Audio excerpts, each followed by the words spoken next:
Hello friends, আমি তোমাদের সবার পরিচিত পায়েল চলে এসেছি ক্যানভাস টাইমে তোমাদের সাথে আজ ছুটিয়ে আড্ডা মারতে, গল্প করতে, আর আমার নতুন বই বা নতুন উপন্যাস যেটা খুব তাড়াতাড়ি পাবলিশ হতে চলেছে সেটা নিয়ে তোমাদের সাথে গল্প করতে।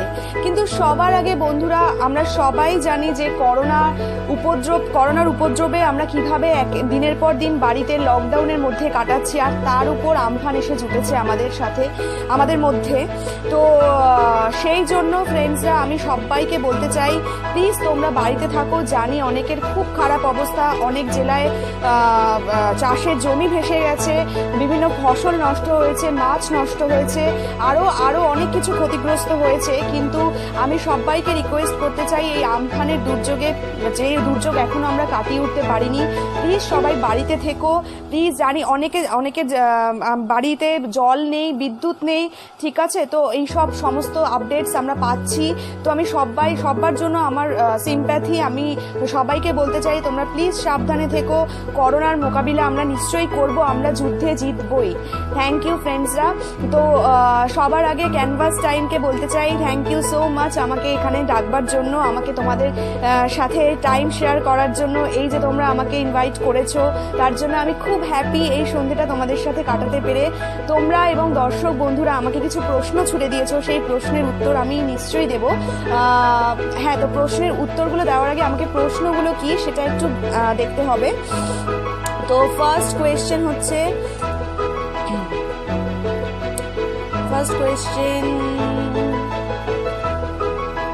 উপন্যাস নামটা শুনলেই খুব ভয় করে, সেখানে কোনো একটা আলাদা করে অধ্যায় নয়, গোটা একটা বই লিখে ফেললে, এই জোরটা কি করে এলো?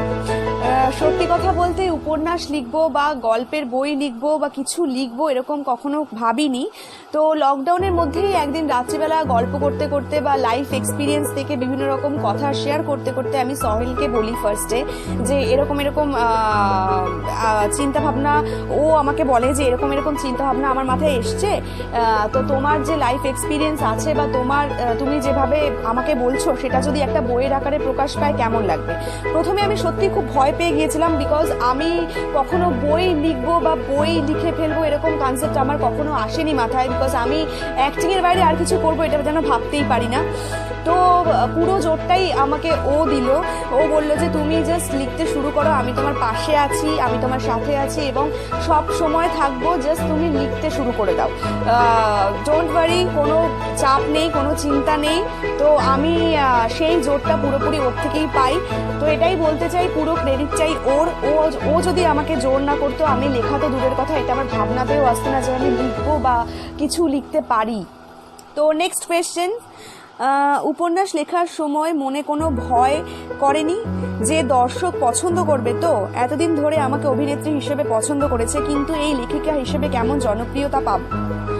অবভিয়াসলি আমার ভীষণ ভয় লেগেছে, আমি প্রচণ্ড ভয় পেয়েছিলাম যে আমি যে লিখবো বা এই যে লেখার যে এই সাহসটা, এটা আমি জোগাবো কি করে নিজের মধ্যে, বিকজ আমি তো কখনো আগে লিখিনি, একটু আগেই বললাম, কখনো লিখবো এটাও ভাবিনি।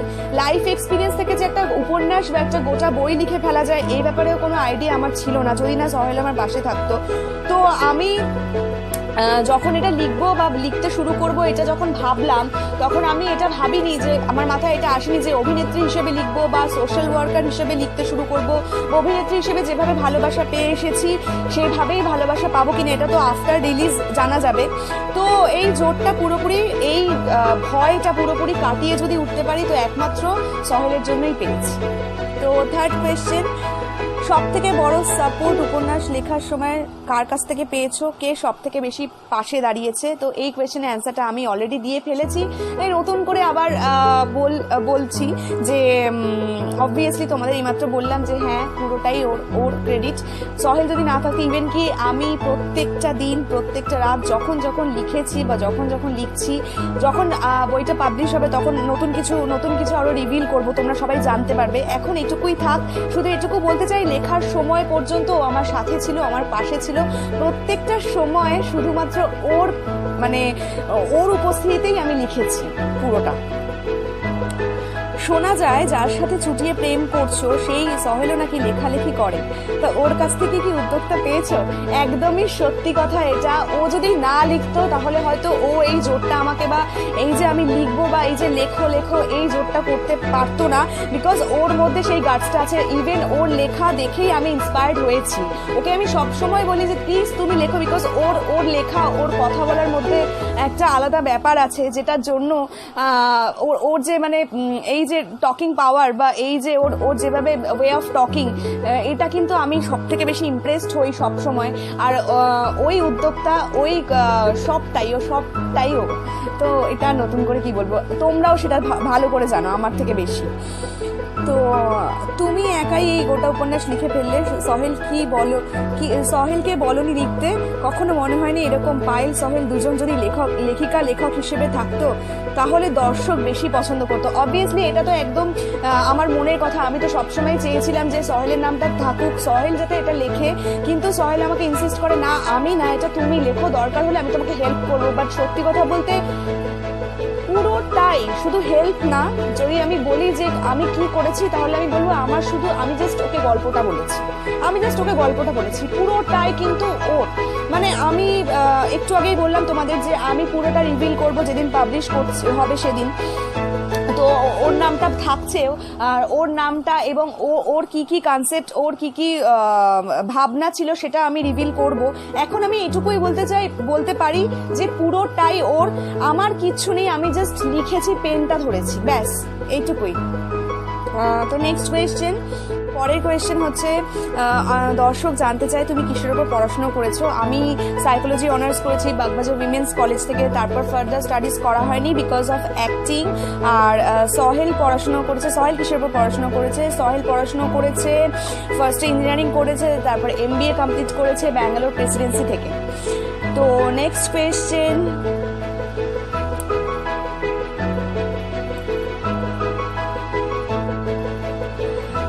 পরের কোয়েশ্চেন হচ্ছে তোমার এই উপন্যাস লেখাতে সহেল কতটা খুশি? সহেল তো সব থেকে বেশি খুশি, বিকজ ও ছাড়া এই উপন্যাসটা লেখা হতো না। ওই আমাকে ইন্সপায়ার করেছে, আমি আগেও যেভাবে বললাম।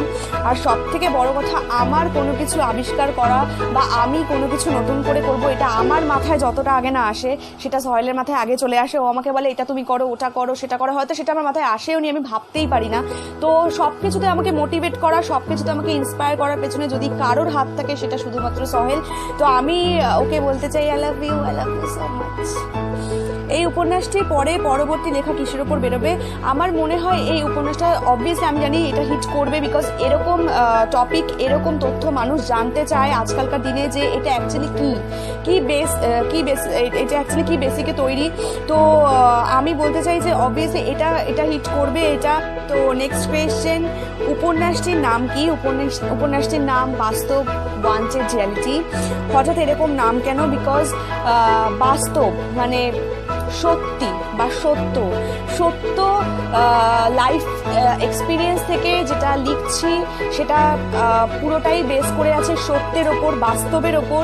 বাস্তবের মাটিতে দাঁড়িয়ে প্রতিনিয়ত আমরা লাইফ এক্সপিরিয়েন্সে যা গ্যাদার করছি, যা দেখছি, যা ঘটছে আমাদের সাথে, সেটা নিয়ে আমার এই বাস্তব।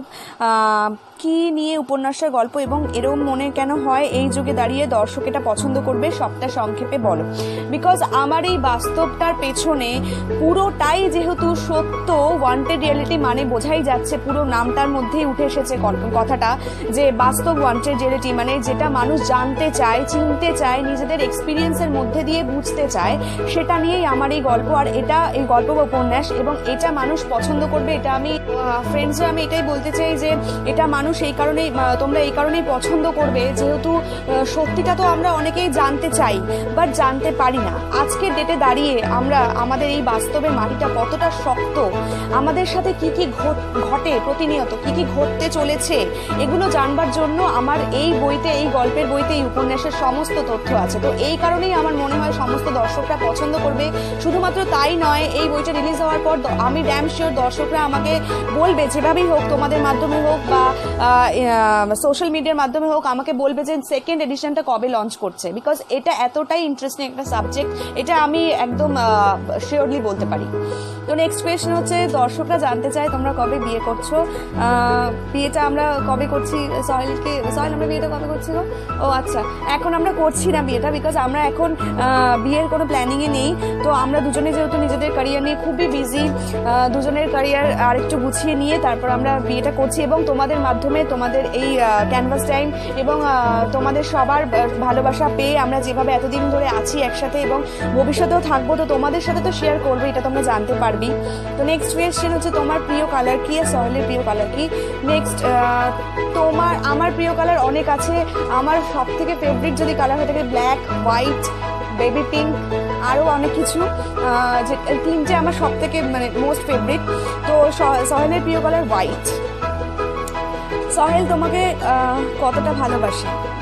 সোহেল আমাকে এতটাই ভালোবাসে যে আমি মাঝে মাঝে মানে এটা ফিল করার ঊর্ধ্বে যে ও আমাকে কতটা ভালোবাসে, বিকজ এতটাই ভালোবাসে, হয়তো এটা মানে বলে বোঝানো যাবে না। তো এটা আমি বলতেই পারবো না যে সোহেল আমাকে কতটা ভালোবাসে, কতটা কেয়ারিং, এতটাই কেয়ারিং যে সবসময় একটা বাচ্চার মতো টেক কেয়ার করে। আমি মাঝে মাঝে ভুলে যাই যে আমি একটা বড় মেয়ে। তো অনেকেই হয়তো জানো বা অনেকেই জানো না যে সোহেল আর আমার এজ ডিফারেন্সের একটা ব্যাপার আছে। তো আমি আমি আমি সেটা ফিলই করি না। আমি সবসময় এটা ফিল করি যে আমি একটা বাচ্চা, ও আমাকে একটা বেবির মতোই টেক কেয়ার করে, খাইয়ে দেওয়া, ঘুম থেকে ওঠানো, সমস্তটাই ওই করে। তো একজন পারফেক্ট হাজব্যান্ড হিসেবে ওর মধ্যে সব গুণ আছে, একটু আগেই বলে দিলাম, তো এটা নতুন করে আর কি বলবো। হ্যাঁ, একটা পারফেক্ট হাজব্যান্ডের মধ্যে যেরকম গুণ থাকা দরকার তার ঊর্ধ্বে যদি কিছু থেকে থাকে তো সেটা হচ্ছে ও ইনফিনিটি লেভেলে, সেটা জাস্ট বলে প্রকাশ করা যায় না। আর না কোনো খামতি নেই, শুধু একটু মাথা গরম, বাট আই লাভ হিজ মাথা গরম। সোহেলকে মানুষ হিসেবে কত পয়েন্ট দেবে? সত্যি কথা বলতে মানে এটা যদি আমি বলি যে এটা তোমরাও জানো ফ্রেন্ডসরা, এটা আমার বলার অপেক্ষা রাখে না যে মানুষ হিসেবে কতটা ভালো, বিকজ ওর মতো হিউম্যান বিং সত্যিই হয় না। ওই ফার্স্টে ডিসাইড করে যে আমরা লকডাউন ওঠার পর দুস্থ মানুষদের খাওয়াবো এবং বস্ত্র বিতরণ করব। শুধু তাই নয়, আমাদের একটা সংস্থা আছে পরিচয় বলে, সেখানে তোমরা অলরেডি আমরা পোস্ট করে ফেলেছি যে তোমরা যদি কিছু ডোনেট করতে চাও বা অনেক বাচ্চার জামা ছোট হয়ে যায়, যদি কেউ চাল ডাল দিতে চাও, শুধু টাকা পয়সা না, চাল ডাল দিতে চাও, প্লিজ আমাদের এভাবে নাম্বার দেওয়া আছে, তো তোমরা যোগাযোগ করতে পারো, যোগাযোগ করে ওদের সাহায্য করতে পারো। যেভাবে আমরা ওদের পাশে দাঁড়াবো সেভাবে তোমরাও পাশে দাঁড়াতে পারো, অ্যাটলিস্ট কিছু মানুষ খেয়ে পরে বেঁচে থাকতে পারবে। তো আমি সবাইকে রিকোয়েস্ট করব, শুধু পরিচয়তে যদি কারো দিতে প্রবলেম হয়ে থাকে, আমরা যেদিন প্রোগ্রামটা আমরা অর্গানাইজ করছি তোমরা সেদিন নিজেরা আসতে পারো, আসতে চাইলে আসতে পারো, এসে তোমরা তাদেরকে দিতে পারো। যেভাবে আমরা ওদের খাওয়াচ্ছি বা যেভাবে আমরা ওদের জামা কাপড় দিচ্ছি, তোমরা সেভাবে ওদের পাশে দাঁড়াতে পারো, ওদেরকে ভালোবাসতে পারো ফ্রেন্ডসরা, বিকজ আমরা ছাড়া ওদের পাশে সত্যি এখন দাঁড়ানোর মতো কেউ নেই। তো সবার কাছে আমি রিকোয়েস্ট করছি, প্লিজ তোমরা আমাদের মতো ওদের পাশে এসে দাঁড়াও। তো নেক্সট কোয়েশ্চেন, লাস্ট কোয়েশ্চেন বন্ধুরা, তোমার উপন্যাস রিলিজ কবে? দর্শকদের উদ্দেশ্যে কিছু বলো। সত্যি কথা বলতে I am very excited, because এই বাস্তব নিয়ে আমি আর সোহেল যতটা খেটেছি তার থেকে বেশি আনন্দ তখনই পাবো যখন তোমরা বাস্তবকে খুব খুব খুব ভালোবাসা দিয়ে আপন করে নেবে আর সবাইকে পড়বার সুযোগ করে দেবে, বিকজ বাস্তবটা খুব তাড়াতাড়ি লকডাউন ওঠার পর খুব তাড়াতাড়ি রিলিজ হতে চলেছে। হয়তো লকডাউন ওঠার পর হার্ডলি 1 থেকে 1.5 মাসের মধ্যে এটা রিলিজ করানোর চেষ্টায় আছি আমরা। তো আর এটাই বলতে চাই যে ফ্রেন্ডসরা, তোমরা আমাকে এতদিন ধরে যেভাবে ভালোবাসা দিয়ে এসেছো, অভিনেত্রী হিসেবে, সোশ্যাল ওয়ার্কার হিসেবে, জানি না লেখিকা হিসেবে আমি কতটা তোমাদের কাছ থেকে ভালোবাসা পাবো, বাট আমি জানি আমি ভালোবাসা আদায় করে নেবো ঠিকই, বিকজ আমার এই লেখার মাধ্যমে আমার আর সোহেলের এই ছোট্ট প্রয়াসটাকে তোমরা সবাই খুব খুব খুব ভালোবাসবে। তো আমি এটাই বলতে চাই ফ্রেন্ডস, এতদিন তোমরা যেভাবে আমাকে ভালোবেসেছো, আবারও বলছি প্লিজ আমার এই বাস্তবকে তোমরা খুব খুব খুব ভালোবাসা দিও, সবাইকে পড়বার সুযোগ করে দিও। ছোটদেরকে বলছি, বড়দেরকে বলছি, সবাইকে জানাচ্ছি আমার ভালোবাসা আর বাস্তবের তরফ থেকে আগাম শুভেচ্ছা নিয়ে আমি এই প্রোগ্রাম শেষ করছি। Thank you so much.